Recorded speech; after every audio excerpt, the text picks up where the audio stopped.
Okay, before I get raked over the coals for this video, just hear me out. I'm not saying that this is 100% guarantee that this move should be made to benefit both sides, but I'm just wondering, would this be a good fit? Because both teams, in essence, they are struggling. The Maple Leafs can't make it past the first round, and the New Jersey Devils are still in the midst of a rebuild that needs to end very, very soon because they were very close to potentially breaking out of that this season. So let's talk about why I'm bringing PK Subban to the Toronto Maple Leafs and what does it bring for the Leafs. So the link between the two is evident, okay? That we should all know that it does exist. I think, like, if we think of it logically, if I have to be the GM of the Toronto Maple Leafs, I am going to hear PK Subban's name being brought up because this is a potential move that could be taking place. And let's make it clear to everyone that I am not a PK Subban fan. I am a New York Rangers fan, so clearly I have never had respect for him, considering what he did first to Ryan Reeves, and then he did it to Sammy Blais. You know, the slew footing thing, whether it was him or not, that's not the point of the conversation. Point of conversation is let's talk about PK Subban from a neutral standpoint, and let's talk about the Toronto Maple Leafs and New Jersey Devils, whatever, from a neutral standpoint. There have been certain rumors considering the possibility of bringing in Subban to the Maple Leafs if there's a hometown discount to have.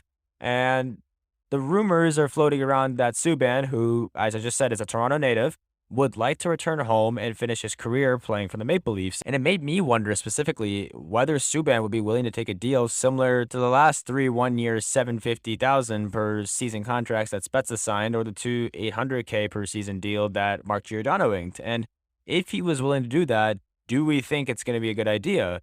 So let's first talk about why bringing in Subban might be a good idea. Well, like Spezza, Subban isn't close to the player he was back in 2013 when he won the Norris Trophy as the league's best defenseman.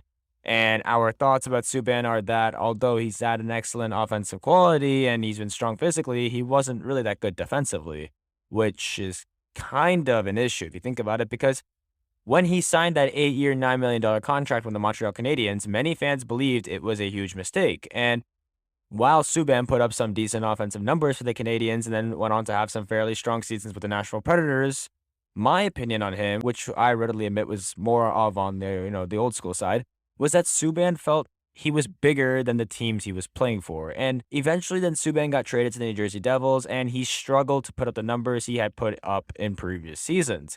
And to Subban's credit, he's engaged in a variety of charitable activities. In fact, he won the King Clancy Memorial Award, which is presented to the player who, quote unquote, best exemplifies leadership qualities on and off the ice and has made a noteworthy humanitarian contribution in his community, end quote, right? So most people are like, okay, well, what does winning the King Clancy Memorial have to do with skill? It's not really anything to really sneeze at, but it still matters about him as a person because it's showing just, he's a good leader, maybe. And he's been called loud and bombastic and a showman and cocky and he's washed and whatever other things he's been called in his career, but he's still always been a great humanitarian. He created the PK Subban Foundation and has given over $10 million to the Montreal Children's Hospital.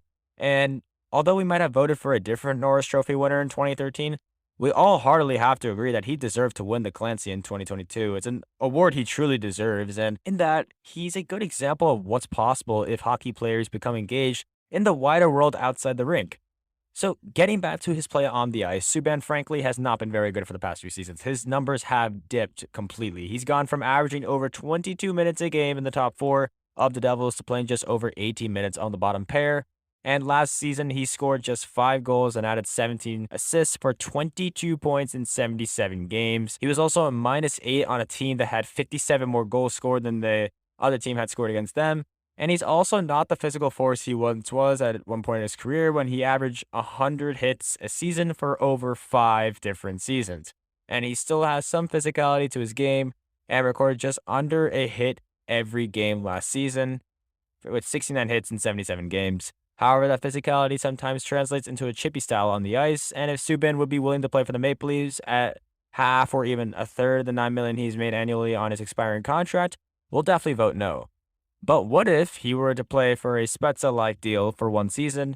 At the least, if Subban were willing to play for that little money in his hometown, we feel it should be an option that should be explored. And in his favor, Subban naturally plays the right side. If the Maple Leafs felt confident enough to have Timothy Liljegren play in the top four on the right side, their two most likely options for a third pair right defenseman would be Justin Hall for $2 million or Ilya Lyubushkin for at least the same money as Hall gets, or potentially even more. I would say he might get more. But might Subban be better at the league minimum? Like, could he be a better option at the league minimum? And might he be a good partner for either Mark Giordano or Rasmus Sandin on that third pair? And to be honest, I'm not totally sold on the idea myself, but I do feel maybe it should be at least considered at the very least. Because honestly, like, what could possibly go wrong with PK Subban? He's a respected guy in the locker room, maybe not outside the fans, but he is a respected guy in the locker room. So we have to consider that.